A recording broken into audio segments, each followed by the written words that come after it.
Taylandın cənubunda Kaosok Milli Parkının dərinliklərində yerləşən Namtalu mağarasına 7 xarici turist və 2 Taylandlı müşayiətçi daxil oldu. Heç nə baş verəcək faciədən xəbər vermirdi. Namtalu mağarası quru mövsümdə dayaz sularla dolu keçidləri ilə turistləri həmişə cəlb edib. Lakin həmin gün yağış mövsümünün tam ortası idi. Mağara girişi quru olmasına baxmayaraq, dağlıq ərazilərdə hava yağışlı idi. Uzaqda yağan yağışların mağaranın daxilində nə demək olduğu isə çoxlarına məlum deyildi. Qrup mağaranın içinə doğru irəlilədi.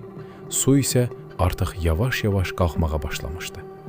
Əvvəlcə bu adi bir dəyişiklik kimi görünmüşdü. Bələdçilər bunu hiss etdilər, lakin təhlükənin nə qədər yaxın olduğunu o an başa düşmədilər. Geri dönmək mümkün idi, amma bu qərar verilmədi. Hər şey bir anda dəyişdi. Dağlardan gələn güclü sel dar tunellərə doldu. Su sürətlə qalxmağa başladı və keçidlər birdən su ilə doldu. Bir neçə dəqiqə ərzində mağaranın içində çaxnaşma başladı. Qaçmaq, qurtulmaq üçün yer yox idi. Dar keçidlər su ilə dolmuş, səsküy qaranlığın və suyun içində boğulmuşdu. Bələdçilərdən biri insanlara yuxarı doğru qalxmağı qışqırdı. Bəziləri mağaranın divarındakı dar çıxıntılara dırmaşa bildi. Digərləri isə güclü axına tab gətirə bilmədi. Bütün keçidlər qısa müddətdə tamamilə su ilə doldu. Bəzi yerlərdə hətta nəfəs almaq üçün yer belə qalmamışdı. O gün mağaraya daxil olan 9 nəfərdən 8-i geri qayıda bilmədi. Ölənlər arasında Almaniyadan olan 10 yaşlı kiçik bir uşaq da var idi. Yalnız bir nəfər sağ qaldı.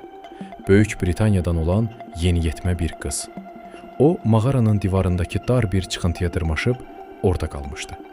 Qaranlığın və buz kimi suların üstündə hərəkətsiz şəkildə saatlarla gözləmişdi. Təxminən 16 saat sonra xilasedicilər onu tapa bildilər. Mağaranın içində səssizlik hökm sürürdü. Bu bədbəxt hadisə Taylandda və dünyada böyük rezonans yaratdı. Namtalu mağarasına yağış mövsümündə ekskursiyalar rəsmi olaraq bağlandı. Mağaranın girişinə xəbərdarlıq nişanları qoyuldu. İyun ayından noyabra qədər mağaraya daxil olmaq qadağan edildi. İllər keçdi.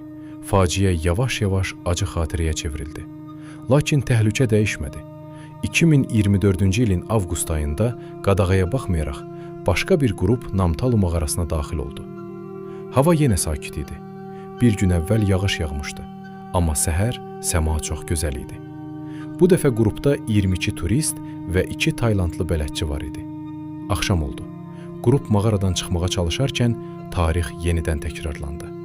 Yuxarı axınlardan gələn sel suları tunelləri tam doldurdu. Bu səfər turistlər xilas edilə bildi.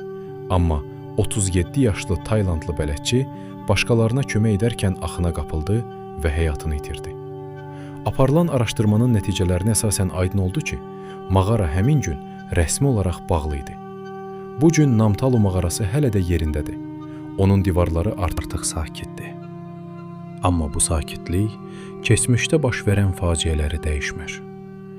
Bu hadisələr tarixə ən qarşısı alına bilən mağara faciələrindən biri kimi yazıldı.